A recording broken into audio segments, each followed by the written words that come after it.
Puji Tuhan, segala puji, segala hormat hanya bagi Dia yang sudah memungkinkan kita untuk berada di tengah perhimpunan doa penyembahan ini, semua karena kemurahan Tuhan Yesus Kristus kepada kita semua.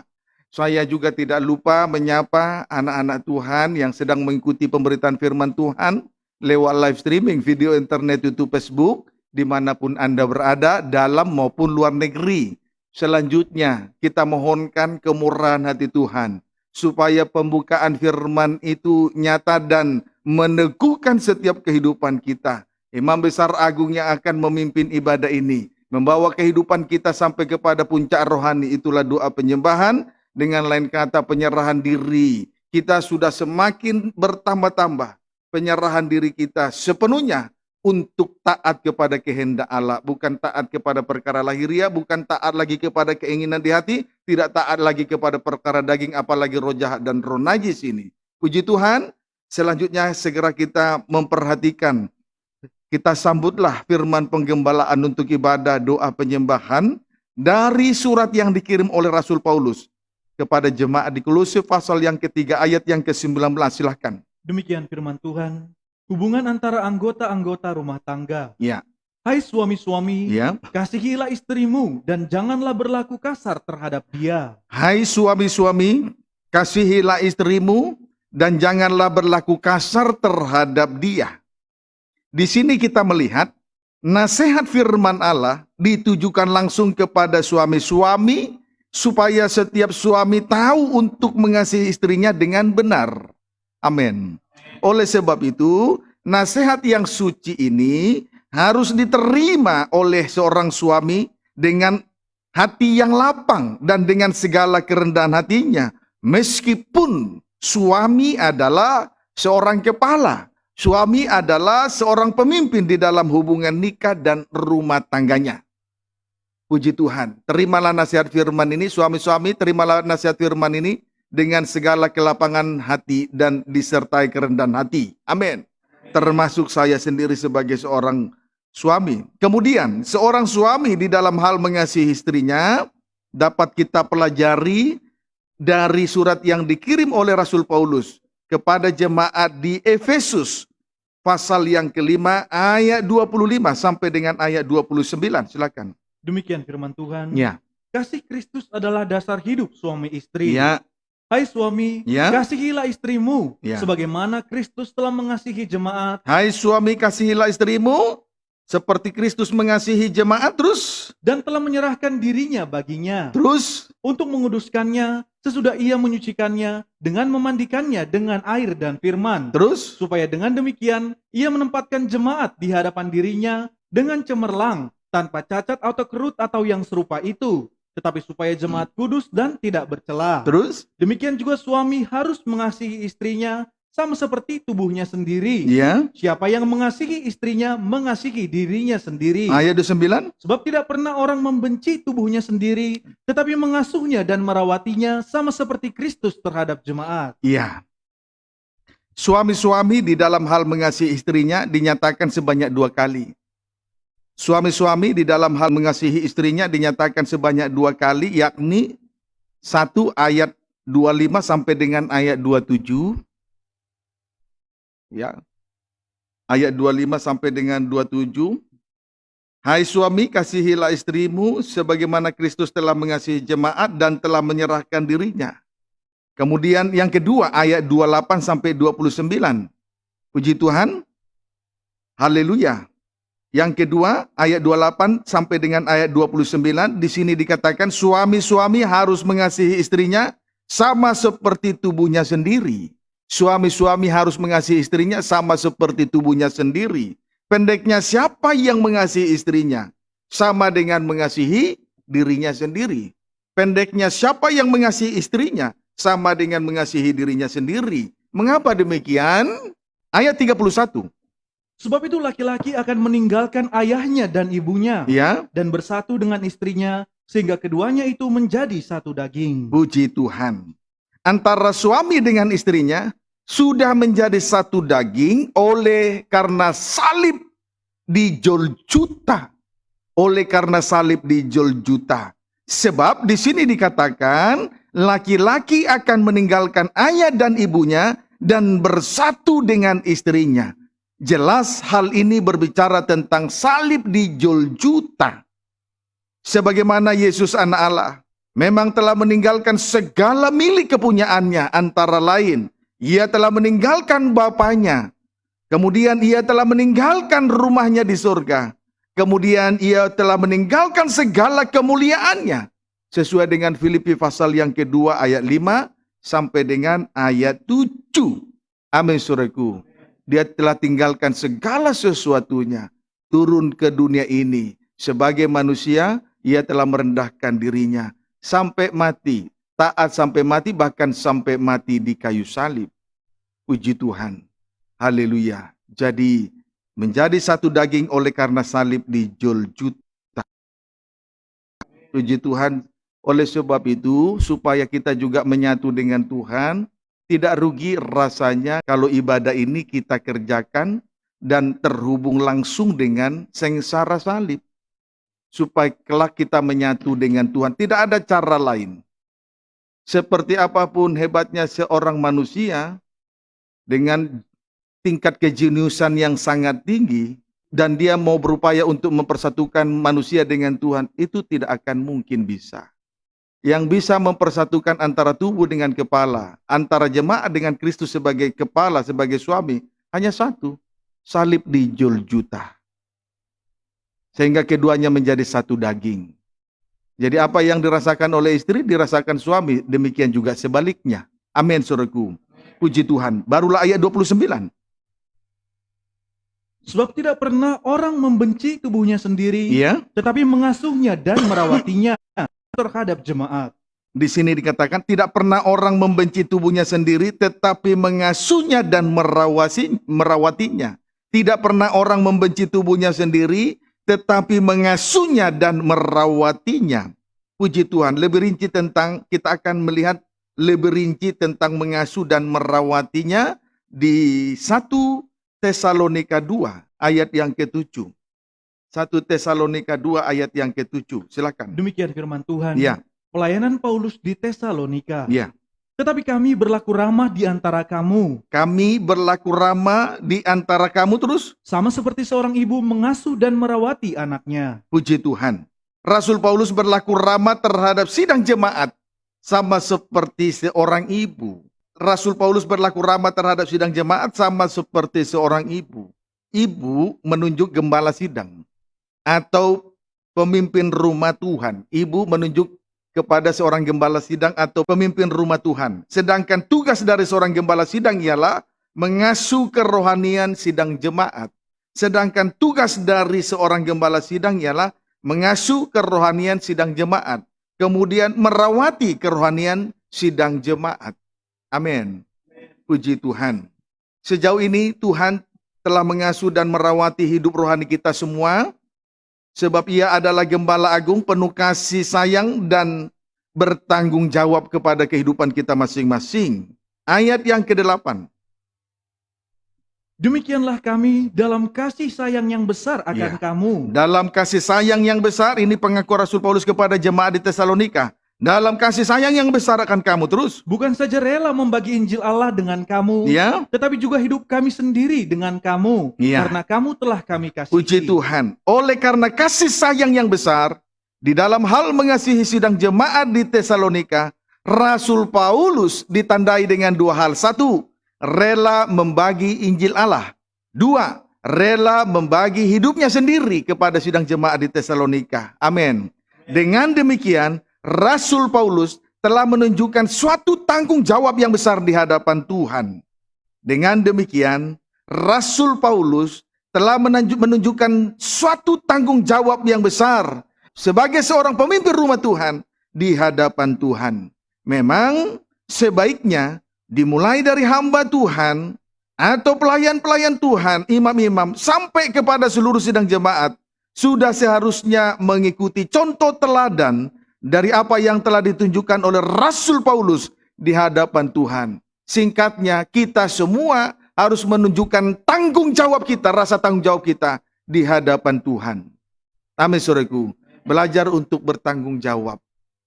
Kiranya dapat dipahami dengan baik. Puji Tuhan. Singkatnya, saudara, singkatnya, dengan kasih sayang yang besar, di dalam hal mengasihi sidang jemaat di Tesalonika, Rasul Paulus ditandai dengan dua hal. Satu, rela membagi Injil Allah. Dua, rela membagi hidupnya. Sekarang kita akan memperhatikan keterangan atau tentang rela membagi Injil Allah. Tentang rela membagi Injil Allah. Kita berdoa dan berharap supaya Tuhan terus bukakan firman-Nya tentang rela membagi Injil Allah. Amin. Rela sama dengan persamaan dari rela, bersedia dengan segala keikhlasan di hati. Bersedia dengan segala keikhlasan di hati. Bersedia dengan segala ketulusan dan dengan segala keikhlasan di hati. Tanpa pamrih dan tanpa mengharapkan imbalan, itu namanya rela.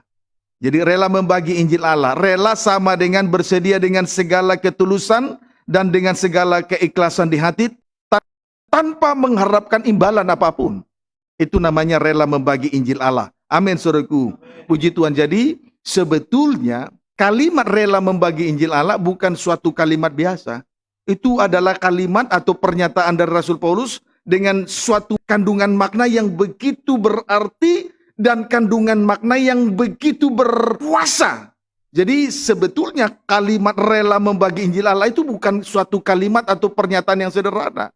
Itu suatu pernyataan yang begitu berkuasa dan begitu bermakna. Sebab itu doakan kita akan melihat pernyataan ini supaya kita diberkati oleh Tuhan malam ini. Amin. 1 Korintus 9. Puji Tuhan. Dengan tulus kita dengar firman-Nya.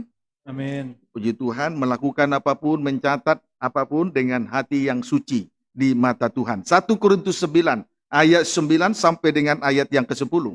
1 Korintus 9, ayat 9 sampai 10. Demikian firman Tuhan. Ya. Hak dan kewajiban rasul. Hak dan kewajiban rasul. Ya. Sebab dalam hukum Musa ada tertulis. Ya, ini hukum Musa dan juga para nabi ada tertulis. Terus, janganlah engkau memberangus mulut lembu yang sedang mengirik. janganlah engkau memberangus mulut lembu yang sedang mengirik. Terus, Lembukah yang Allah perhatikan? lembukah yang diperhatikan Tuhan? Terus, Atau kitakah yang ia maksudkan? ya, apakah kita yang dimaksudkan? Terus, Ya, untuk kitalah hal ini ditulis. iya, terus, Yaitu pembajak harus membajak dalam pengharapan. terus, Dan pengirik harus mengirik dalam pengharapan Terus. untuk memperoleh bagiannya. terima kasih. Kita awali dari ayat 9 sampai 10. Di sini ada kalimat, janganlah memberangus mulut lembu yang sedang mengirik. Pernyataan ini bukan ditujukan kepada lembu, tetapi kepada kita semua malam ini. Kepada umat Allah. Amin, saudaraku. Kepada umat Allah. Maksudnya adalah, strip pertama, pembajak harus membajak dalam pengharapan. Strip yang kedua, pengirik harus mengirik dalam pengharapan. Pembajak harus membajak dalam pengharapan, pengirik harus mengirik dalam pengharapan. Tujuannya ialah untuk memperoleh bagiannya sebagai hasil dari pekerjaannya. Dapat dipahami, saudaraku. Tujuannya ialah untuk memperoleh bagiannya sebagai hasil dari pekerjaannya. Kiranya dapat dipahami dengan baik. Puji Tuhan. Haleluya. Ayat 11 sampai dengan ayat 12. Jadi, jika kami telah menaburkan benih rohani bagi Rasul kamu, Paulus sebagai pemimpin sidang jemaat berkata, jika kami telah menaburkan benih rohani bagi kamu, jika kami sudah membagi Injil Allah kepada kamu, terus, berlebih-lebihkah kalau kami menuai hasil duniawi daripada kamu? ya, berlebihankah seorang hamba Tuhan kalau mendapat upah dan diberkati secara lahiriah dari sidang jemaat? Terus, Kalau orang lain mempunyai hak untuk mengharapkan hal itu daripada kamu, kalau hamba Tuhan lain bisa mendapatkan hak, mengharapkan hak itu dari sidang jemaat, terus, bukankah kami mempunyai hak yang lebih besar? daripada sidang jemaat yang dilayani sendiri, terus, Tetapi kami tidak mempergunakan Ya. hak itu. tidak mempergunakan hak itu, terus, Sebaliknya, kami menanggung segala sesuatu, ya, supaya jangan kami mengadakan rintangan bagi pemberitaan Injil supaya Kristus. jangan ada rintangan dalam hal pemberitaan Injil Kristus. Puji Tuhan. Saudara, seorang hamba Tuhan rasa-rasanya tidaklah berlebihan jika ia menuai hasil duniawi atau berkat secara lahiriah dari sidang jemaat yang dia layani. Sebagaimana saya, kalau saya mendapat atau menuai hasil, saya diberkati secara duniawi, secara lahiriah dari sidang jemaat yang saya layani, apakah itu berlebihan? Saya kira tidak berlebihan. Amin, saudaraku. Puji Tuhan. Mengapa demikian? Sebab Rasul Paulus telah menaburkan benih rohani, yakni firman Allah, sebagaimana Rasul Paulus telah membagi Injil Allah kepada sidang jemaat di Korintus. Jemaat yang dia layani, itulah jemaat di Korintus. Dapat dipahami, saudaraku.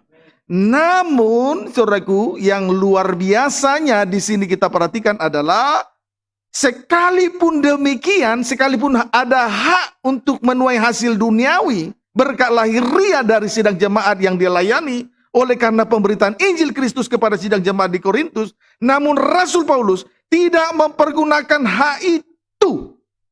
Sebaliknya, Rasul Paulus menanggung segala sesuatu. Sebaliknya, Rasul Paulus menanggung segala sesuatu di tengah-tengah pemberitaan Injil Allah kepada sidang jemaat di Korintus dan sidang jemaat yang lainnya yang dipercayakan untuk dilayani oleh Rasul Paulus secara khusus di Asia Kecil. Kiranya dapat dipahami dengan baik. Amin, saudaraku. Tujuannya adalah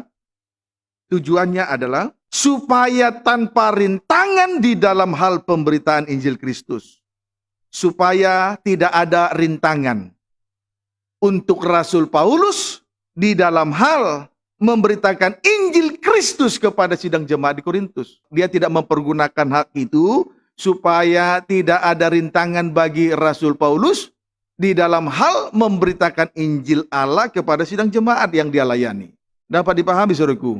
Puji Tuhan, dia tidak menggunakan hak itu. Mengapa? Supaya tidak ada rintangan bagi Rasul Paulus di dalam hal memberitakan Injil Allah kepada sidang jemaat atau umat Allah dimanapun ia melayani, memberitakan Injil Allah.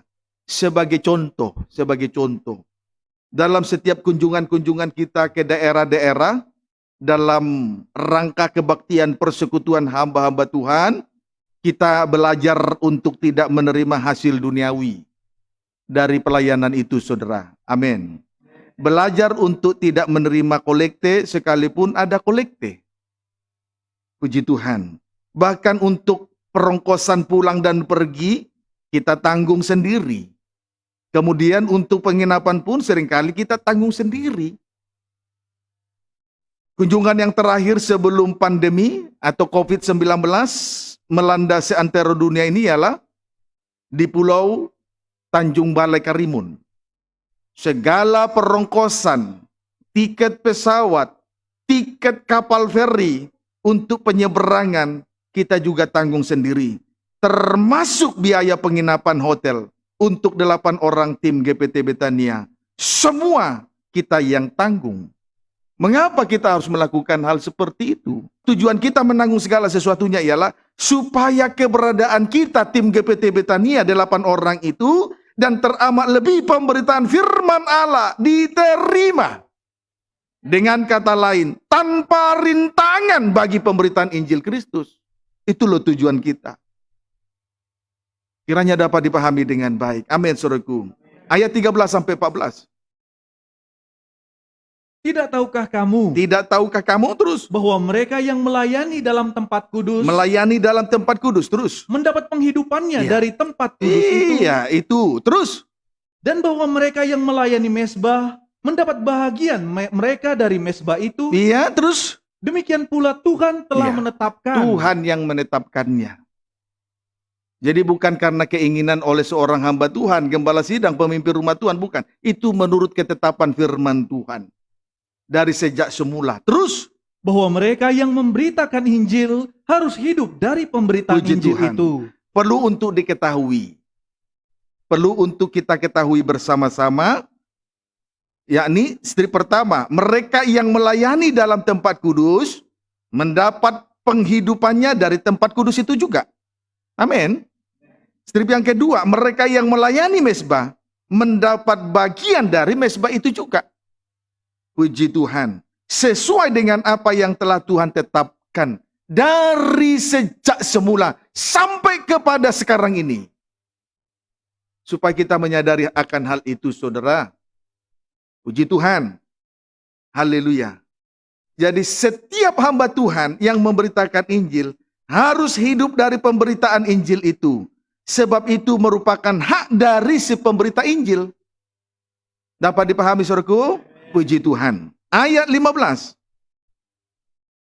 Tetapi aku tidak pernah mempergunakan satupun Ya. dari hak-hak itu. Iya, terus? Aku tidak menulis semuanya ini supaya aku pun diperlakukan juga demikian. Ya, bukan dia menulis surat kepada sidang jemaat di Asia Kecil, menulis surat kepada perorangan, termasuk menulis surat juga kepada jemaat di Ibrani, terus? Sebab aku lebih suka mati Ya. daripada titik-titik. Sebab aku lebih suka mati daripada titik. Terus? Sungguh, kemegahanku tidak dapat ditiadakan siapapun juga. Puji Tuhan. Namun, sekalipun demikian, sekalipun ada hak untuk mempergunakan menerima berkat itu, namun sekalipun demikian, Rasul Paulus tidak pernah mempergunakan apa yang menjadi hak-haknya itu. Termasuk menulis surat kepada sidang jemaat di Asia Kecil, mulai dari sidang jemaat di Roma, sampai kepada sidang jemaat di Tesalonika. Juga menulis surat kepada 3 orang, perorangan kepada 3 pribadi. Yang terakhir menulis surat kepada jemaat di Ibrani, orang Heber. Dia menulis itu juga bukan untuk mencari upah. Dan dia tidak menggunakan hak itu untuk menerima upah. Kiranya dapat dipahami dengan baik. Puji Tuhan, Rasul Paulus tidak pernah mempergunakan apa yang menjadi hak-haknya. Bahkan Rasul Paulus berkata, suka daripada, puji Tuhan. Di sini dikatakan, sebab aku lebih suka mati daripada, ini sudah sangat jelas. Titik-titik ini, kau sendiri terserah apa jawaban saudara. Tapi yang pasti, jawabannya di sini antara melayani Tuhan atau berdiam diri. Puji Tuhan. Aku lebih suka mati daripada titik-titik. Bisa kita jawab, tidak melayani Tuhan sendiri saja di rumah. Kemudian titik-titik yang kedua, memberitakan Injil karena uang atau upah. Dapat dipahami, saudaraku? Aku lebih suka mati daripada, bisa kita jawaban yang kedua, memberitakan Injil karena uang, karena upah. Kemudian kalau suka mati daripada titik-titik, bisa juga kita jawab titik-titik, melayani dengan pamer-pamer, penonjolan diri. Kemudian kalau dinyatakan lagi, sebab aku lebih suka mati daripada titik-titik, bisa juga kita jawab, melayani tanpa kerendahan hati, dan seterusnya. Dapat dipahami, saudaraku? Puji Tuhan. Perhatikanlah itu. Aku lebih suka mati daripada titik-titik. Yang terakhir, melayani tanpa kerendahan hati. Kiranya dapat dipahami dengan baik. Jawaban yang tepat tentang titik-titik ada pada ayat 16. Karena jika aku memberitakan Injil, Jika aku memberitakan Injil Allah, terus aku tidak mempunyai alasan untuk memegahkan diri. tidak ada alasan untuk memegahkan diri, menyombongkan diri, bermega, menyombongkan diri, merasa diri hebat, atau melayani dengan pamer-pamer. Terus, Sebab itu adalah keharusan bagiku. justru memberitakan Injil Allah merupakan keharusan bagi Rasul Paulus. Keharusan loh, melayani Allah dalam bentuk memberitakan Injil Allah. Melayani Allah dalam bentuk yang lain-lain, itu justru suatu keharusan bagi kita semua, kalau kita sadar. Terus, Celakalah aku Ya. jika aku tidak memberitakan Injil. iya. Rasul Paulus berkata, celakalah aku jika aku tidak memberitakan Injil. Puji Tuhan. Kiranya dapat dipahami dengan baik. Celakalah aku jika aku tidak memberitakan Injil. Sekalipun ia tidak mempergunakan apa yang menjadi haknya. Sekalipun ia tidak mempergunakan apa yang menjadi haknya. Celakalah aku jika aku tidak memberitakan Injil. sekalipun ia tidak mempergunakan apa yang menjadi haknya. Dengan demikian, Rasul Paulus dengan rela membagi Injil Allah bagi sidang jemaat Allah. Amin, saudaraku. Kesimpulannya, Rasul Paulus dengan rela membagi Injil Allah bagi sidang jemaat Allah. Puji Tuhan. Sama dengan memberitakan Injil tanpa menggunakan hak dan tanpa pamrih dan tanpa imbalan. Puji Tuhan. Rela membagi Injil Allah bagi sidang jemaat sama dengan memberitakan Injil tanpa menggunakan hak dan tanpa pamrih dan tanpa imbalan. Kiranya dapat dipahami dengan baik. Puji Tuhan. Saya berharap kita memahami apa yang telah kita terima pada malam ini. Puji Tuhan. Melayani adalah suatu keharusan. Walaupun kita tidak menggunakan hak-hak itu sendiri. Kiranya dapat dipahami dengan baik. Ayat 17. Kalau andai kata aku melakukannya menurut kehendakku sendiri, Ya. memang aku berhak menerima upah. Kalau andai kata aku melakukannya menurut kehendakku sendiri, terus Memang aku berhak menerima upah. berhak menerima upah. Terus Tetapi karena aku melakukannya bukan menurut kehendakku sendiri, pemberitaan itu adalah tugas penyelenggaraan yang ditanggungkan kepadaku. Puji Tuhan. Kata kuncinya adalah, andai kata Rasul Paulus memberitakan Injil Allah menurut kehendaknya sendiri, maka ia berhak untuk menerima upah, ia berhak untuk menerima imbalan. Sebaliknya, yang benar adalah pemberitaan Injil Allah bukan menurut kehendak manusia, bukan menurut kehendak Rasul Paulus, melainkan tugas penyelenggaraan yang ditanggungkan kepada Rasul Paulus. Amin, saudaraku. Pendeknya, beban di dalam hal pemberitaan Injil Allah harus dipikul oleh seorang hamba Tuhan. Teramat lebih seorang gembala sidang atau pemimpin rumah Tuhan. Kiranya dapat dipahami dengan baik. Amin, saudaraku. Tadi Rasul Paulus berkata, andai kata Rasul Paulus memberitakan Injil menurut kehendaknya sendiri, maka ia berhak untuk menerima upah, berhak menerima imbalan. Ya bukan? Sebaliknya, yang benar adalah pemberitaan Injil Allah bukan menurut kehendak manusia, termasuk Rasul Paulus, melainkan pemberitaan Injil Allah adalah tugas penyelenggaraan yang ditanggungkan kepada Rasul Paulus. Pendeknya, beban di dalam hal pemberitaan Injil harus dipikul oleh seorang hamba Tuhan, harus dipikul oleh seorang gembala sidang, harus dipikul oleh seorang pemimpin rumah Tuhan. Harus dipikul. Beban di dalam hal memberitakan Injil kepada umat Allah itu harus dipikul oleh seorang hamba Tuhan. Harus dipikul oleh seorang gembala sidang. Harus dipikul oleh seorang pemimpin rumah Tuhan. Beban itu harus dipikul. Beban pemberitaan Injil Allah harus dipikul.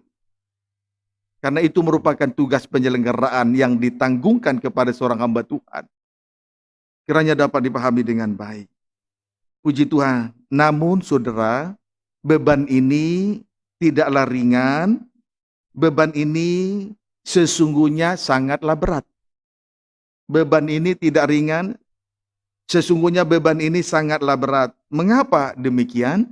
Jawabnya, karena pemberitaan Injil Allah tersebut tidak dilakukan menurut kehendak manusia. Tidak dikerjakan dengan sesuka hati. Pemberitaan Injil Allah itu tidak dikerjakan atau tidak dilakukan menurut kehendak manusia. Atau tidak dikerjakan dengan sesuka hati oleh seorang gembala sidang. Tetapi sangat disayangkan. Kenyataannya banyak hamba Tuhan memberitakan Injil Allah menurut kehendak sendiri. Atau menyampaikan firman Allah dengan sesuka hati. Berarti menyampaikan firman Allah menurut pengertiannya sendiri sebagai manusiawi. Dapat dipahami saudaraku? Akibatnya apa?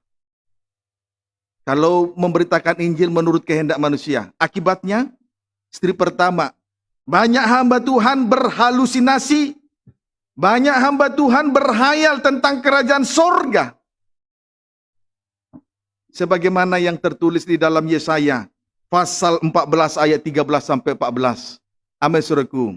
Akibat yang kedua, banyak hamba Tuhan merangkai kerajaan sorga dengan kata-kata yang manis dan muluk-muluk. Sesuai dengan Roma 16 ayat 18. Sesuai dengan Roma 16 ayat 18.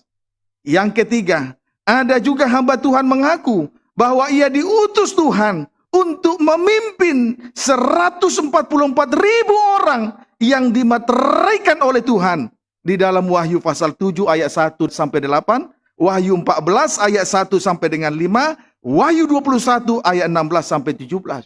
Dapat dipahami? Ada juga hamba Tuhan mengaku bahwa ia diutus Tuhan untuk memimpin 144.000 orang yang telah dimateraikan itu. Dan itu tertulis di dalam Wahyu 7 ayat 1 sampai 8, Wahyu 14 ayat 1 sampai 5, Wahyu 21 ayat 16 sampai 17.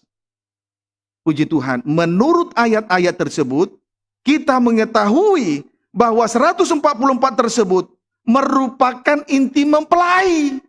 Amin. Sementara kita sendiri bukan orang Yahudi, kita hanyalah bangsa kafir yang mendapat kemurahan. Kok bisa hamba Tuhan mengada-ngada? Dia bukan bangsa Yahudi, mengada-ngada. Tuhan mengutus dia untuk memimpin 144.000 orang.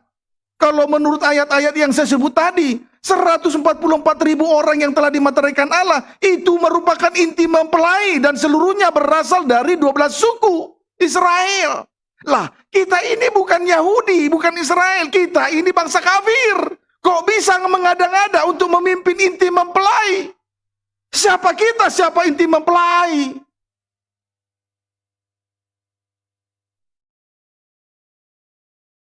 Ini loh kalau melayani pemberitaan Injil menurut kehendak manusia. Kiranya dapat dipahami dengan baik. Amin saudaraku. Puji Tuhan. Kita ini bukan bangsa Yahudi saudara. Kita bangsa kafir yang mendapat kemurahan. Dapat dipahami saudaraku. Puji Tuhan. Yang terakhir, ada juga hamba Tuhan mengaku bahwa ia diutus untuk mengembalikan kuasa dari perjamuan kudus dan minyak urapan. Ada juga hamba Tuhan mengaku bahwa ia diutus untuk mengembalikan kuasa dari perjamuan kudus dan minyak urapan. Puji Tuhan. Kalau hamba Tuhan tersebut memang membaca Injil Yohanes pasal 6 tentang perjamuan kudus, maka ia tidak berani mengaku seperti itu. Kalau dia bisa mengerti, dia membaca Injil Yohanes pasal 6 dan dia membaca secara teliti, dia tidak akan berani mengaku bahwa ia diutus oleh Tuhan untuk mengembalikan kuasa daripada perjamuan kudus. Amin saudaraku. Kemudian, kalau hamba Tuhan tersebut mengerti kuasa dari Roh Allah yang suci, maka hamba Tuhan tersebut tidak akan menyiram minyak di atas kepala sidang jemaat yang ia layani. Banyak hamba Tuhan menyiram minyak goreng yang digunakan oleh seorang ibu di dapur, biasa memasak di dapur sehari-hari, lalu disiramkan di atas kepala sidang jemaat. Kalau dia mengerti soal pengurapan, dia tidak akan lakukan itu. Dapat dipahami saudaraku? Puji Tuhan. Nah, hamba Tuhan semacam ini adalah hamba Tuhan yang suka mengada-ngada. Seakan-akan ia telah memperlihatkan kerajaan sorga di depan mata sidang jemaat yang ia layani.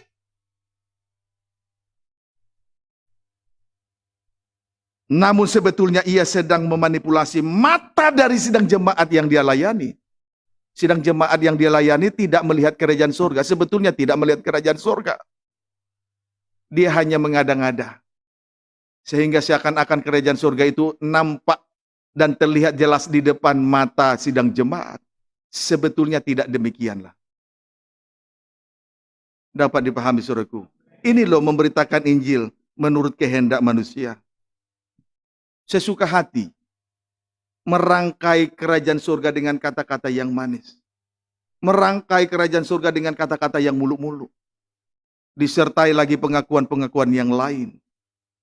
Supaya seolah-olah kerajaan surga itu nampak di depan mata seluruh sidang jemaat yang dia layani. Tapi sesungguhnya itu memanipulasi. Kiranya dapat dipahami dengan baik. Yang ironisnya lagi, ada banyak hamba Tuhan, tidak sedikit hamba Tuhan. Ada banyak hamba Tuhan seperti yang dialami oleh, mengaku-ngaku seperti yang dialami oleh Rasul Paulus. Ia diangkat ke tingkat yang ketiga dari surga. Banyak hamba Tuhan mengaku-ngaku mengalami seperti yang dialami oleh Rasul Paulus. Artinya mengaku bahwa ia telah diangkat oleh Tuhan ke tingkat yang ketiga dari surga. Lalu sementara ia diangkat ke tingkat yang ketiga dari surga, lalu dia mengaku Tuhan memperlihatkan segala suasana kerajaan surga. Lalu dari surga dia dibawa lagi untuk memperlihatkan segala sesuatu yang ada di dalam neraka. Jadi lucu. Tapi anehnya turun lagi ke bumi. Lo sudah menikmati kebahagiaan, turun lagi ke bumi. Kan tidak masuk logika. Amin, saudaraku. Puji Tuhan. Haleluya. Pendeknya naik turun surga. Sebagaimana dengan seorang guru agama Yahudi yang bernama Nikodemus. Mengaku-ngaku naik turun surga. Seperti guru agama Yahudi yang bernama Nikodemus. Mari kita lihat. Saya akan buktikan. Sekiranya Tuhan tolong kita, ya. Injil Yohanes pasal 3 ayat 1 sampai 2. Injil Yohanes pasal yang ketiga ayat 1 sampai 2.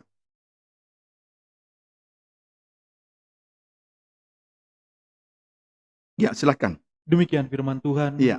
Percakapan dengan Nikodemus. Percakapan dengan Nikodemus. Baca. Adalah seorang Farisi yang bernama Nikodemus, Ya. seorang pemimpin agama Yahudi. Pemimpin atau guru agama Yahudi loh. Guru agama. Nikodemus ini adalah seorang guru agama Yahudi. Terus.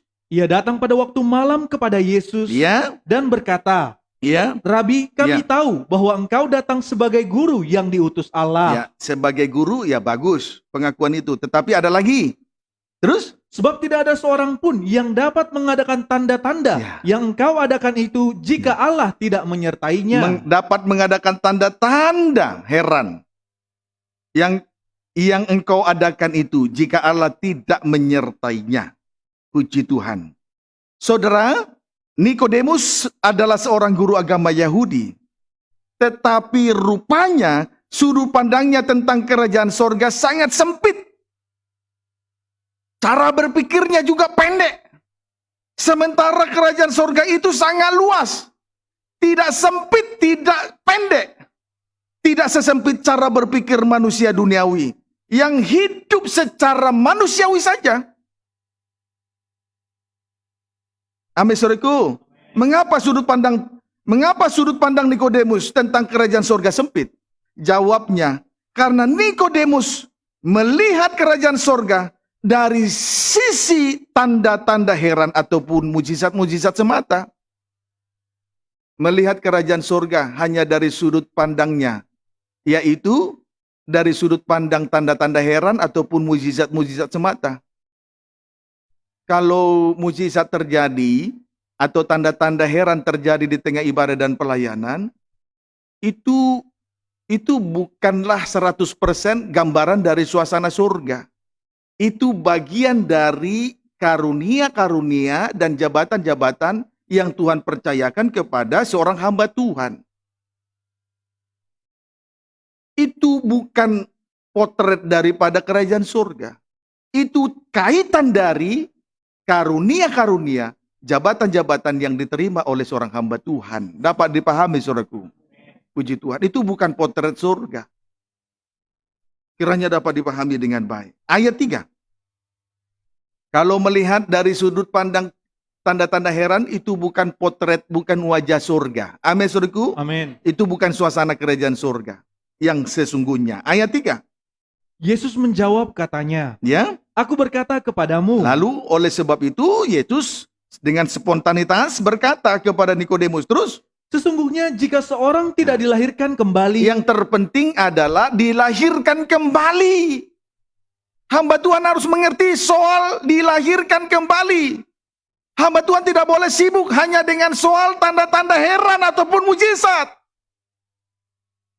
Kalau hamba Tuhan hanya berpikir soal kerajaan surga hanya dengan soal tanda-tanda heran atau mujizat, berarti pengertiannya tentang kerajaan surga masih sempit. Masih pendek. Sementara suasana surga itu luas, tidak sesempit cara berpikir Nikodemus. Yang notaben adalah seorang guru agama Yahudi. Tapi pemikirannya sangat dangkal soal kerajaan surga. Karena dia memandang kerajaan surga hanya dari sudut tanda-tanda heran ataupun mukjizat-mukjizat. Sebab itu secara spontan Yesus berkata, sesungguhnya jika seorang tidak dilahirkan kembali, ia tidak dapat melihat kerajaan surga. Kalau hamba Tuhan, imam-imam, pelayan Tuhan, sampai kepada seluruh sidang jemaat, tidak dilahirkan kembali, tidak mengalami kelahiran kembali, ia tidak dapat melihat kerajaan surga. Nah ini loh, jangan berpikir pendek. Dapat dipahami saudaraku, puji Tuhan. Jadi saudara, itu sebabnya di awal-awal pemberitaan firman tentang kalimat rela membagi Injil Allah, itu bukanlah sebuah kalimat yang sederhana. Bukanlah sebuah pernyataan yang sederhana, tetapi mengandung makna yang begitu mendalam. Mengandung makna yang begitu berarti bagi kita malam ini. Konda amin. Puji Tuhan.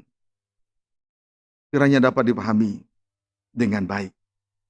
Nah, ayat 7-8. Demikian firman Tuhan. Ya. Janganlah engkau heran. Janganlah engkau heran terus. Karena aku berkata kepadamu, Ya. kamu harus dilahirkan kembali. Ya. Terus. Angin bertiup kemana ia mau. Ya, sesudah berpesan supaya dilahirkan kembali, Yesus lanjut berkata, angin bertiup kemana ia mau. Betul, tidak bisa diatur, tidak bisa dipaksa, tidak bisa diarahkan oleh manusia. Terus, dan engkau mendengar bunyinya. namun bunyinya bisa terdengar. Hush, hush, hush. Tapi dari mana mau kemana tidak bisa diatur. Dapat dipahami. Amin. Puji Tuhan. Terus, tetapi engkau tidak tahu dari mana ia datang atau kemana ia pergi. terus, Demikianlah halnya dengan tiap-tiap orang yang lahir dari roh. terima kasih. Puji Tuhan. Kehidupan yang dilahirkan kembali, dilahirkan oleh roh, maka ia akan dikuasai, bahkan dikendalikan oleh roh Tuhan itu sendiri. Termasuk di dalam hal memberitakan Injil Allah. Dilakukan menurut kehendak Allah, bukan lagi menurut kehendak manusia. Jadi memberitakan Injil Allah, membagi Injil Allah kepada umat Allah, bukan lagi menurut kehendak manusia. Tapi betul-betul hamba Tuhan itu di dalam kendali daripada kuasa yang besar dari Allah Roh Kudus. Roh Allah yang suci. Kiranya dapat dipahami dengan baik. Amin, saudaraku. Ini yang benar. Sehingga Rasul Paulus layak berkata, rela membagi Injil Allah. Ingat itu hamba-hamba Tuhan, pelayan Tuhan. Melayani harus di dalam kendali dari Allah Roh Kudus. Jangan sesuka hati hidup di luar ibadah sana. Bermain-main dengan kejahatan dan kenajisan. Kalau engkau ada hubungan dengan perempuan, stop dengan kenajisannya. Hubungan dengan baik boleh. Jangan tunjukkan foto-foto kenajisanmu berdua di foto itu. Seorang hamba Tuhan melayani harus betul-betul dalam keadaan dikendalikan oleh Roh Kudus seutuhnya. Bukan semata-mata di dalam ibadah, di luar ibadah juga. Kiranya dapat dipahami dengan baik. Amin. Puji Tuhan. Lihat ayat 9. Nikodemus menjawab katanya, Nikodemus menjawab katanya, bagaimanakah mungkin hal itu terjadi? iya. Jawab Nikodemus, bagaimanakah mungkin hal itu terjadi? Dari jawaban ini kita mendapat pengertian bahwa Nikodemus melayani Tuhan menurut pengertiannya sendiri, menurut kehendaknya sendiri, termasuk di dalam memberitakan Injil Allah. Bayangkan guru agama Yahudi memberitakan Injil Allah Hanya menurut pengertiannya sendiri. Apa buktinya? Dia tidak mengerti tentang kelahiran baru. Dia tidak mengerti tentang kerajaan sorga. Dia hanya mengerti soal tanda-tanda heran ataupun mukjizat. Dapat dipahami, saudaraku. Ayat 10. Jawab Yesus, Ya, engkau adalah pengajar iya. Israel. Guru agama Yahudi loh, saudaraku. Nikodemus ini adalah seorang guru agama Yahudi. Terus, Dan engkau tidak mengerti hal-hal itu, tapi tidak mengerti tentang kerajaan sorga. Tidak mengerti tentang kelahiran kembali, kehidupan yang diubahkan dari manusia daging menjadi manusia rohani. Manusia nafsani menjadi manusia ilahi. Dia tidak mengerti. Sementara itu merupakan soal kerajaan sorga. Kalau soal kesembuhan, itu hanya terkait dengan karunia-karunia dan jabatan dari seorang hamba Tuhan. Itu bukan potret wajah kerajaan sorga. Gambar dari kerajaan sorga, gambar wujud Allah yang nyata ketika manusia daging diubahkan menjadi manusia rohani. Manusia nafsani diubahkan menjadi manusia ilahi. Itulah gambar sorga yang seutuhnya.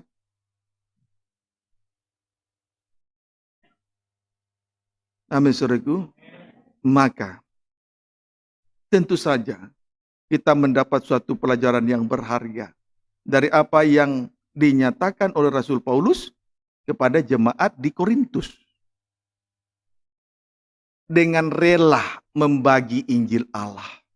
Satu kalimat yang berharga, sungguh mulia suci bagi kita malam ini.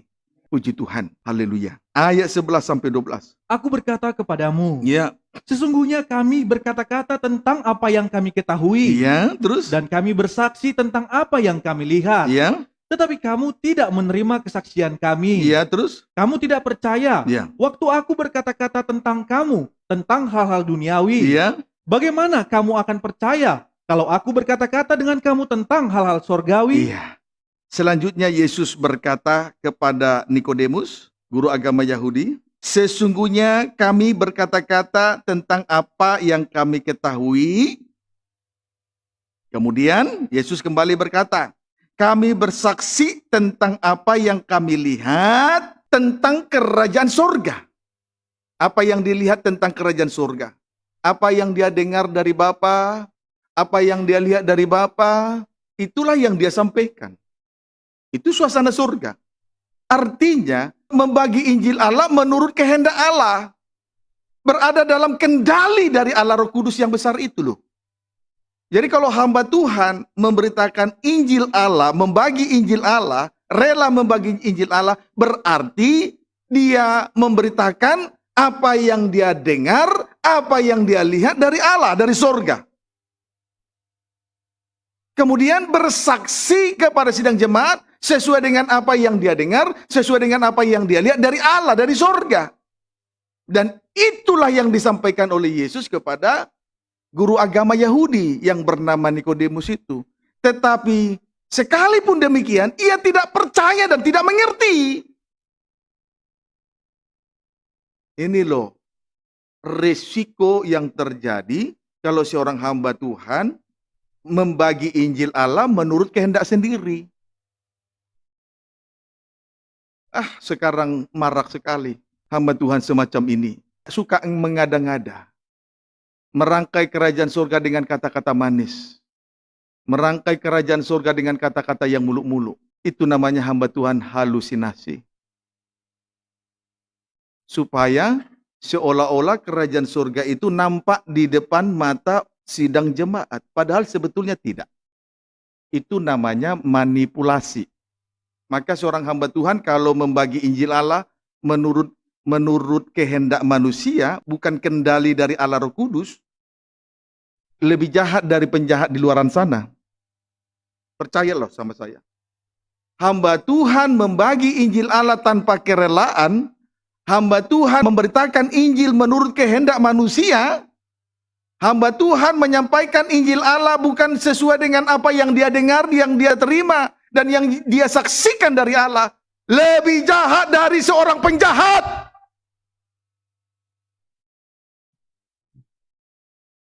Kalau penjahat di luar sana, tertangkap oleh karena kejahatannya, jeplos ke penjara. Kalau hamba Tuhan, tidak dijeploskan ke dalam penjara. Karena tidak ada hukum dunia seperti itu. Itu sebabnya saya katakan, lebih jahat daripada penjahat di luar sana. Apalagi kalau hamba Tuhan itu terlatih dalam keserakahan, kemudian rohnya pandai memikat sidang jemaat yang lemah imannya untuk mendapatkan meraup keuntungan. Kan lebih jahat dari penjahat. Kalau penjahat karena dia tidak punya uang. Pencuri karena dia tidak punya uang.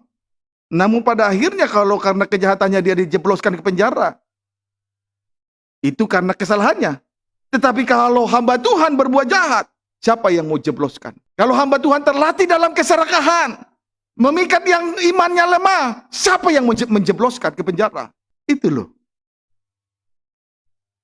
Sebab itu seorang hamba Tuhan, gembala sidang, pemimpin rumah Tuhan, guru agama, tidak boleh membagi Injil Allah menurut kehendak manusia. Seharusnya kita bersyukur di hadapan Tuhan. Tuhan tidak memanipulasi kita semua loh, saudara. Si Tuhan, sadarlah kalau saudara sedang diberkati oleh Tuhan. Bersyukurlah kalau kita sudah mendapat hak asuh langsung dari Tuhan. Bersyukurlah kalau kita mendapat hak rawat langsung dari Tuhan. Tidak ada alasan untuk bermegah, bersombong, keras hati, tidak mau rendah hati di tengah ibadah dan pelayanan. Kiranya dapat dipahami dengan baik. Amin, saudaraku. Puji Tuhan. Jadi, ayat 13 perhatikan. Ini loh, ini, perhatikan. Kenapa saya harus sampaikan ayat 1 sampai dengan ayat 12? Ini alasan saya. Di atas tadi saya sudah katakan, hamba Tuhan pandai merangkai kerajaan surga dengan hanya sebuah kata-kata. Kerajaan surga dirangkai dengan kata-kata yang manis-manis. Kerajaan surga dirangkai dengan kata-kata yang muluk-muluk. Ini loh, lihat. Ayat 13. Demikian firman Tuhan. Ya. Tidak ada seorang pun yang telah naik ke Ya. sorga. Tidak ada seorang pun yang telah naik ke sorga. Tidak ada seorang pun hamba Tuhan yang telah naik ke sorga. Tidak ada seorang pun pelayan Tuhan yang telah naik ke sorga. Amin. Kalau ada hamba Tuhan mengaku-ngaku sering naik turun sorga, pendusta.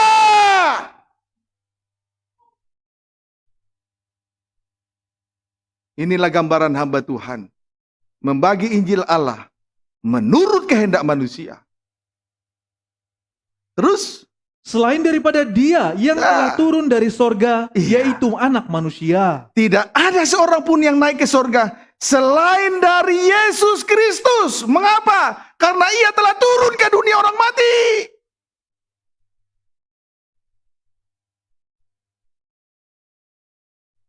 Siapa yang berani mati di kayu salib? Hanya satu-satunya pribadi Yesus, tidak ada yang lain. Dapat dipahami, saudara? Puji Tuhan. Jadi tiada seorang pun yang telah naik ke surga selain daripada dia yang telah turun dari surga, yaitu anak manusia. Dia telah mati di kayu salib, turun ke dunia orang, turun dari surga ke dunia orang mati lewat sengsara salib. Puji Tuhan. Maka timbul pertanyaan saya sekarang. Adakah seorang hamba Tuhan rela mati demi sesamanya, rela mati di kayu salib demi sesamanya? Kan tidak ada. Dan kalau ada hamba Tuhan seperti itu mati konyol. Tidak mengerti rencana Tuhan. Kiranya dapat dipahami dengan baik. Amin, saudaraku. Puji Tuhan. Itu sebabnya, dan pernyataan Tuhan ini adalah pernyataan untuk menggenapi Yosua pasal 3 ayat 4. Ketika bangsa Israel telah menyeberangi Laut Teberau, Tuhan berkata, lalu mereka ketika berada di padang gurun, Tuhan berkata, tidak pernah, orang belum pernah melewati jalan itu. Jalan yang mereka tempuh belum pernah dilewati. Siapapun. Sebab itu Yosua memerintahkan supaya mengatur jarak antara umat Israel dengan pemikul tabut perjanjian. Dan adapun jarak mereka adalah 2000 hasta. Antara imam yang memikul tabut dengan jarak bangsa Israel. Karena jalan yang mereka lalui itu belum pernah ditempuh. Belum pernah dilalui oleh siapapun. termasuk naik surga. Belum pernah seorang pun naik ke surga selain dia yang turun ke dunia orang mati. Jadi pernyataan ini menggenapi Yosua 3 ayat 4 ya. Amin saudaraku. Jangan kita mau dikelirukan lagi, termasuk para pemirsa anak Tuhan, umat Tuhan dalam luar negeri. Jangan mau ditipu lagi. Puji Tuhan. Merangkai kerajaan surga hanya dengan kata-kata manis. Jangan mau ditipu lagi. Kiranya dapat dipahami dengan baik. Amin saudaraku. Kesimpulannya, memberitakan Injil Allah bukanlah menurut kehendak manusia, melainkan menurut kehendak Allah. Di bawah kendali dari Allah Roh Kudus yang besar. Berarti seorang hamba Tuhan tidak boleh mengadang-adang surga. Amin saudaraku. Tidak boleh mengaku-ngaku dia naik turun surga. Oleh sebab itu, beban di dalam hal memberitakan Injil Allah harus dipikul oleh seorang hamba Tuhan. Sama lebih seorang gembala sidang pemimpin rumah Tuhan. Kiranya dapat dipahami dengan baik. Sebagai contoh. Wahyu 1 ayat 5. Sebagai contoh. Wahyu 1 ayat 5. Sebagai contoh Wahyu 5 maksud saya. Ayat 1 baca terlebih dahulu. Demikian firman Tuhan. Ya. Kitab yang dimeterai dan anak domba. Ya. Maka aku melihat di tangan kanan dia Ya. yang duduk di atas tahta itu Ya. sebuah gulungan kitab Sebuah gulungan kitab. Terus. yang ditulisi sebelah dalam Gulungan kitab ditulisi sebelah dalam. Terus. dan sebelah luarnya Kemudian ditulisi sebelah luarnya. Terus. dan dimeterai dengan 7 meterai. Ya. Namun sayangnya gulungan kitab itu dimeterai dengan 7 meterai. Sehingga tulisan itu tidak bisa dibaca. Karena masih dimeterai gulungan kitab yang penuh dengan tulisan firman Tuhan masih tertutup. Karena masih dimeterai dengan ke-7 meterainya. Amin saudaraku. Ini persamaannya adalah firman Tuhan yang ditulis pada 2 loh batu. Itu persamaannya. Huruf-huruf yang mati ditulis pada 2 loh batu. Masih dalam bentuk logos. Puji Tuhan. Haleluya. Kalau firman Tuhan dalam bentuk letterlet, itu masih sama dengan huruf-huruf firman Tuhan ditulis pada lolo batu. Masih dalam bentuk letterlet, belum dibukakan rahasia firmannya. Masih dalam bentuk logos. Logos berarti huruf-huruf firman itu ditulis pada lo daging, tapi belum terbuka rahasianya. Dapat dipahami saudaraku. Puji Tuhan. Haleluya. Nah, artinya jadi gulungan kitab yang ditulis sebelah dalam dan sebelah luarnya dan dimeterai dengan 7 meterai sama dengan firman Tuhan masih dalam bentuk logos, sama dengan huruf-huruf yang tertulis pada lolo batu. Artinya firman Allah yang belum dibukakan masih tertutup. Belum terbuka rahasia firman-Nya, masih tertutup. Dapat dipahami saudaraku. Puji Tuhan, sama dengan logos. Lalu ayat 2 dan 3. Dan aku melihat seorang malaikat yang gagah, Iya. yang berseru dengan suara nyaring. Iya. Katanya, siapakah yang layak membuka gulungan kitab itu dan membuka meterai-meterainya? Siapa yang layak membukakan rahasia firman Tuhan? Ayat 3. Tetapi tidak ada seorang pun yang di sorga. Tidak ada seorang pun yang dapat membukakan rahasia firman. Strip pertama, baik yang di sorga. Strip yang kedua, Atau yang di bumi. yang di bumi. Strip yang ketiga, Atau yang di bawah bumi. atau yang di bawah bumi. Terus, Yang dapat membuka gulungan kitab itu. Iya. Atau yang dapat melihat sebelah dalamnya. Iya. Tidak ada seorang pun yang dapat membukakan rahasia firman. Baik, strip pertama, baik yang di sorga. Menunjuk para malaikat-malaikat surgawi. Amin. Strip yang kedua, baik yang di bumi. Itu menunjuk hamba-hamba Tuhan. Termasuk hamba-hamba Tuhan yang telah menerima 5 jabatan. Termasuk saya sendiri. Tidak dapat membukakan rahasia firman dari diri saya sendiri. Dapat dipahami saudaraku. Strip yang ketiga, baik yang di bawah bumi. Itu menunjuk makhluk-makhluk yang berada di alam maut. Termasuk iblis atau setan. makhluk-makhluk di bawah bumi itu makhluk-makhluk yang ada di alam maut, termasuk iblis atau setan. Kiranya dapat dipahami dengan baik. Sebab itu, seorang malaikat yang gagah, yang berseru dengan suara nyaring, katanya, siapakah yang layak membuka gulungan kitab dan membuka materai-materainya?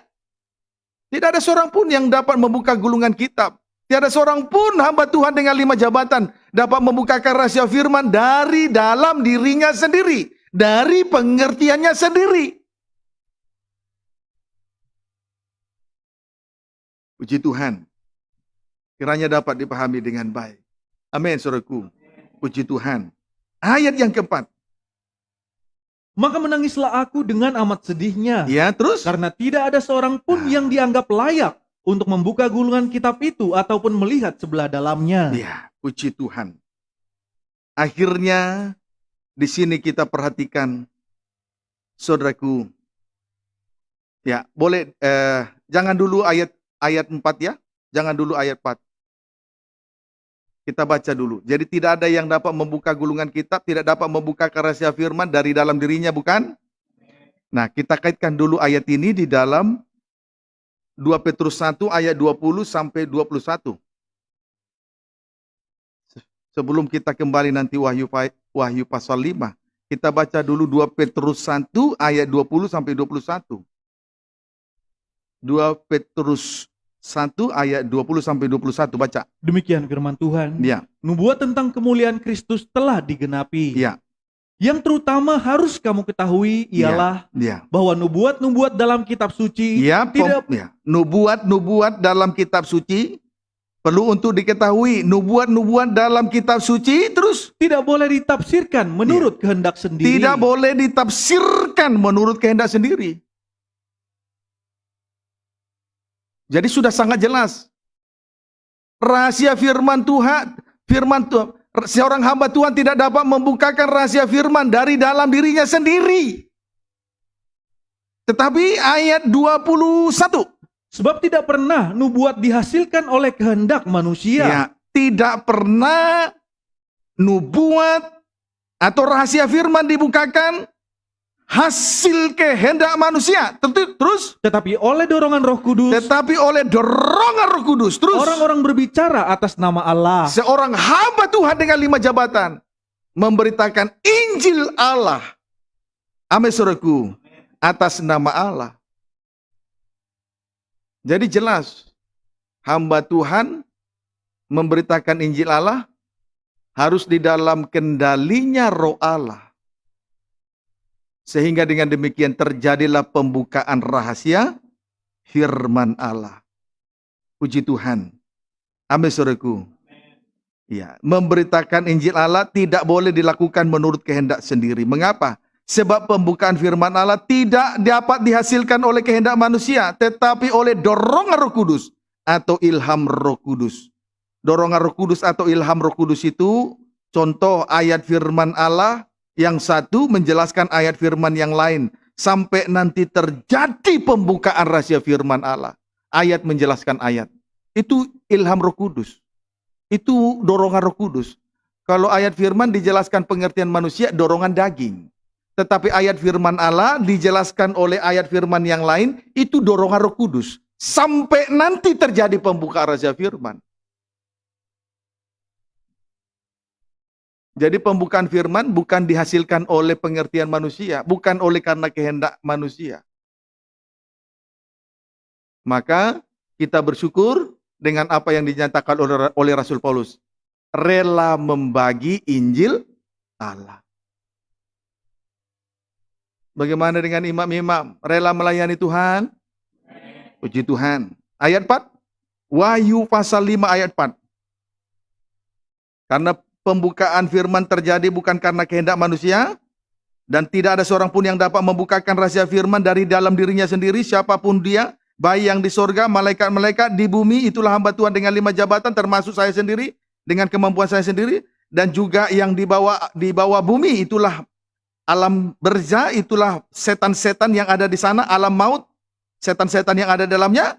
Lalu oleh sebab itu, melihat situasi kondisi yang demikian, kita lihat reaksi daripada Rasul Yohanes. Ayat 4. Demikian firman Tuhan. Ya, Maka menangislah aku dengan amat sedihnya. iya, terus Karena tidak ada seorang pun yang dianggap layak untuk membuka gulungan kitab itu ataupun melihat sebelah dalamnya. Rasul Yohanes menangis dengan amat sedihnya. Karena tidak ada seorang pun yang dapat membukakan rahasia firman Allah. Rasul Yohanes menangis dengan amat sedihnya. Karena tidak ada seorang pun yang dapat membukakan rahasia firman Tuhan. Saudara, tangisan semacam ini tidak sama dengan tangisan dari kebanyakan orang. Sebab kebanyakan orang menangis dan bersedih karena kalau ia tertindas, kemudian dihimpat persoalan, kemudian oleh karena kematian atau kedukaan, karena kematian dari saudara-saudaranya dan sebagainya dan sebagainya. Tangisan semacam ini tidak jadi masalah, tidak jadi soal, sebab hal itu adalah hal yang wajar. Itu bisa terjadi, manakala dalam kedukaan karena kematian yang kita kasihi, kemudian menangis karena dihimpit persoalan, tidak punya uang, tidak punya beras, tidak punya ini itu menangis, tidak punya rumah lalu menangis. Itu wajar secara manusiawi. Namun perlu kita ketahui, tangisan semacam ini tidak dapat menyelesaikan persoalan. Beda dengan tangisan daripada Rasul Yohanes di Pulau Patmos. Dapat dipahami saudaraku? Puji Tuhan. Jadi tangisan karena dihimpit persoalan tidak dapat menyelesaikan masalah, tidak dapat memberi jawaban atas persoalan yang menghimpit. Jadi tangisan dari Rasul Yohanes bukan karena ia dibuang ke Pulau Patmos dan mengalami kelaparan yang hebat, tetapi ia menangis untuk pembukaan kitab yang tertutup. Dia menangis untuk pembukaan kitab yang termaterai. Rasul Paulus menangis untuk pembukaan firman Allah. Demikian juga seorang hamba Tuhan. Tangisannya di bawah kaki salib adalah hanya untuk pembukaan firman Tuhan. Bukan karena tidak ada beras, bukan karena sidang jemaat mundur, bukan karena tidak ada kolekte, bukan karena persepuluhan sudah mulai berkurang, bukan. Tangisan seorang hamba Tuhan di kaki salib adalah hanya untuk satu perkara, tidak untuk yang lain, yakni untuk pembukaan rahasia firman Allah. Loh, kok untuk itu kalian tidak bersyukur? Tangisan seorang hamba Tuhan hanya untuk pembukaan rahasia firman.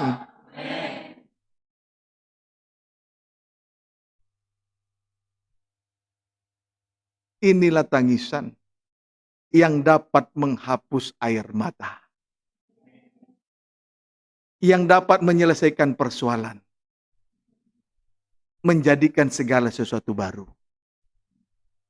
Ini hamba Tuhan memberitakan Injil Allah, rela membagikan Injil Allah karena sesuai kehendak Allah, karena dorongan roh Allah, oleh karena ilham roh Allah, bukan karena dorongan daging, pengertian manusia daging. Ini yang dapat menyelesaikan masalah, menghapus air mata. Kiranya dapat dipahami dengan baik. Puji Tuhan. Daniel, sebab itu saya harus mengatakan secara jujur, saya tidak terlalu paham secara sepenuhnya. Tidak terlalu mengerti persoalan saudara secara 100%. Apa yang menjadi pergumulan sidang jemaat? Saya tidak mengerti 100%. Mungkin secara kasat mata, bagian luarnya bisa saya tahu. Tetapi secara detail saya tidak paham. Maka sidang jemaat juga harus mendoakan saya. Menaikkan doa permohonan supaya Tuhan senantiasa bukakan firman-Nya. Sebab manakala terjadi pembukaan rahasia firman, itulah yang membukakan, itulah yang dapat menyelesaikan persoalan, menguraikan kekusutan-kekusutan, sampai menghapus air mata, karena menjadikan segala sesuatu baru. Jadi perlu juga saudara mendoakan pembukaan firman. Karena saya tidak sanggup mengerti untuk isi hati saudara secara mendalam. Amin, saudaraku. Kalau kita ibadah jangan hanya asal ibadah rutinitas. Perlu mendoakan pembukaan firman. Daniel pasal 9.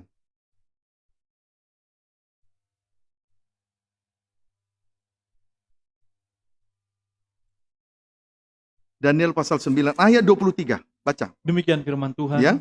70 kali 7 masa. Ya. Ketika engkau mulai menyampaikan permohonan, Ya. keluarlah suatu firman. Nah, ketika Daniel menaikkan permohonan kepada Tuhan, keluarlah suatu firman. Puji Tuhan. Ini tugas dari seorang hamba Tuhan. Ini tugas dari seorang gembala sidang, pemimpin rumah Tuhan. Banyak menangis di bawah kaki salib Tuhan. Amin. Ini tugas saya. Banyak menangis di kaki salib Tuhan. Karena terlalu banyak perkara yang terjadi. Banyak persoalan-persoalan yang terjadi dalam kehidupan kita masing-masing. Maka untuk menyelesaikan persoalan yang rumit, persoalan yang besar dan kecil, dari antara seluruh sidang jemaat, kita butuh pembukaan firman Allah. Amin. Dan kalau kita memohonkan pembukaan firman dari Tuhan, dari hati yang mendalam, dari kerinduan yang berapi-api, maka Tuhan berkata, keluarlah suatu firman. Terjadilah pembukaan rahasia firman. Untuk dapat mengatasi segala persoalan, menguraikan kekusutan-kekusutan, menyelesaikan persoalan yang menghimpit kehidupan kita. Sebab oleh karena persoalan itu, air mata tidak bisa dibendung. Kita perlu mohonkan kemurahan hati Tuhan ya. Amin. Supaya terjadi pembukaan rahasia firman Tuhan. Lalu terus baca. Maka aku datang untuk memberitahukannya kepadamu. Karena Tuhan sudah bukakan firman-Nya kepada Daniel, Gabriel memberitahukan persoalan itu. Lalu ada lagi yang perlu kita ketahui di sini terkait dalam pembukaan firman itu. Terus Sebab engkau sangat dikasihi. itu bukti kita dikasihi. Amin. Kalau terjadi pembukaan firman dalam setiap ibadah-ibadah, itu bukti sidang jemaat dikasihi Tuhan. Amin. Tetapi kalau seorang gembala sidang pemimpin rumah Tuhan hanya sibuk soal mukjizat kesembuhan, tanda-tanda heran, mengadakan ibadah-ibadah tetapi supaya jemaat rubuh, jatuh, tumbang, teler, muntah-muntah, bukan itu yang Tuhan mau. Itu gambaran hamba Tuhan yang sedang berhalusinasi. Imajinasinya tentang sorga dangkal. Semakin Tuhan beri pengertian, Amin. itu tanda Tuhan mengasihi saya dan saudara. Amin. Betapa besar kasih Tuhan kepada kita. Amin. Tidak terukur lagi. Oleh karena pengertian yang kita dapat dari Tuhan, kita dapat menyenangkan Tuhan dalam setiap pertemuan ibadah. Amin. Kalau kita tidak punya pengertian yang baik, pengertian yang benar, pengertian yang suci, pengertian yang mulia dari surga, dari Allah, tidaklah mungkin sidang jemaat dapat menyenangkan hati Tuhan dalam setiap pertemuan ibadah. Banyak salah-salahnya. Sesuka hati. Tapi oleh pengertian ini kita dapat menyenangkan hati Tuhan. Supaya nanti sebentar kita dengan hati yang hancur merenungkan kebaikan Tuhan. Ternyata pembuka rahasia firman adalah tanda bahwa Tuhan sangat mengasihi kita semua. Amin. Tanpa terkecuali. Kiranya dapat dipahami dengan baik. Puji Tuhan. Daniel 12 ayat 4. Daniel 12 ayat 4, baca. Demikian firman Tuhan. Ayat 2 ayat terakhir. Tetapi engkau Daniel, Ya. sembunyikanlah segala firman itu Pembukaan firman disembunyikan terus. dan meteraikanlah kitab itu sampai pada akhir zaman. Lihat, lewat puji Tuhan. Kalau hari ini terjadi pembukaan rahasia firman, sudah jelas hari-hari ini adalah tanda bahwa hari-hari ini adalah hari-hari terakhir ya. Sebab itu bersungguh-sungguh. Apa buktinya hari-hari ini adalah hari-hari terakhir? Tuhan sudah bukakan firman-Nya. Amin. Dan bagi mereka yang ingin mendapat vaksin virus corona, sekarang ini sudah diterima angka 6 di tangannya. bayar 5 juta. Yang tidak mau terima, bayar 5 juta. Saudara nanti tinggal perhatikan di Android. Dan itu sudah terang-terangan, bukan lagi sembunyi-sembunyi. Apa tandanya bahwa sekarang adalah akhir zaman? Tuhan sudah singkapkan rahasia firman. Sebagaimana nubuatan Daniel 12 ayat 4. Amin. Amin. Sebab itu, terus? Banyak orang akan menyelidikinya. Banyak orang akan menyelidikinya, terus? Dan pengetahuan akan bertambah. Lewat pembukaan rahasia firman, pengetahuan akan bertambah. Puji Tuhan. Saudaraku, pengetahuan yang datang dari dunia ini banyak. Bagus. Pengetahuan tentang dunia, pengetahuan tentang alam semesta, pengetahuan tentang kelautan, pengetahuan tentang binatang, pengetahuan tentang kelautan, darat, dan lain sebagainya. Ilmu pengetahuan yang lain, bagus, bagus, tidak salah. Ada lagi pengetahuan di bidang pendidikan, di bidang marinir, di bidang macam-macam. Bagus. Tetapi, semua pengetahuan itu belum sempurna untuk membawa kita mengenal Tuhan.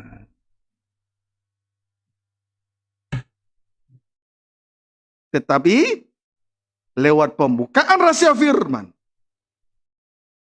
pengetahuan akan bertambah tentang pengenalan akan Tuhan. 2 Petrus 1 ayat 5 sampai 8. Perhatikan baik-baik. Panggilan dan pilihan Allah. Panggilan dan pilihan Allah. Terus, Justru karena itu, kamu harus dengan sungguh-sungguh berusaha untuk menambahkan kepada imanmu. tambahkan. Motor penggerak dari kita menjalankan ibadah adalah iman, bukan? Amin. Ya. Tapi kepada iman itu perlu ditambahkan. Antara lain, 1, Kebajikan. kebajikan. Tapi yang tidak kalah penting untuk ditambahkan kepada iman adalah Dan kepada kebajikan pengetahuan. pengetahuan. Lewat pembukaan rahasia firman, pengetahuan semakin bertambah tentang pengenalan akan Tuhan. Baca terus ayat yang ke-8. Sebab apabila semuanya itu ada padamu dengan Apabila berlimpah-limpah, pengetahuan itu ditambahkan kepada iman dengan limpah-limpah, terus kamu akan dibuatnya menjadi giat dan berhasil. dibuatnya menjadi giat dan berhasil. Khusus untuk apa? Dalam pengenalanmu akan Yesus Dalam Kristus, pengenalan Tuhan kita. akan Tuhan Yesus Kristus. Itu yang terpenting. Sebab yang ada ini akan berlalu. Diganti langit dan bumi yang baru. Yang terpenting adalah apabila semuanya itu ada padamu dengan berlimpah-limpah, kamu akan dibuatnya menjadi giat. Kemudian kamu akan dibuatnya berhasil dalam pengenalan kita akan Tuhan Yesus Kristus. Itu yang terpenting. Tidak salah punya pengetahuan sehingga kita mengenal tentang alam semesta. Tetapi pengetahuan semacam itu belum sempurna untuk menyelamatkan kita. Tapi lewat pembukaan rahasia firman, pengetahuan bertambah-tambah tentang pengenalan akan Tuhan Yesus Kristus, Tuhan dan Juru Selamat yang menyelamatkan manusia. Dia juga sekaligus imam besar yang memimpin ibadah ini sampai kepada puncaknya. Doa penyembahan, penyerahan diri sepenuh untuk taat kepada kehendak Allah. Kekekalan. Kekekalan. Tuhan Yesus memberkati kita semua.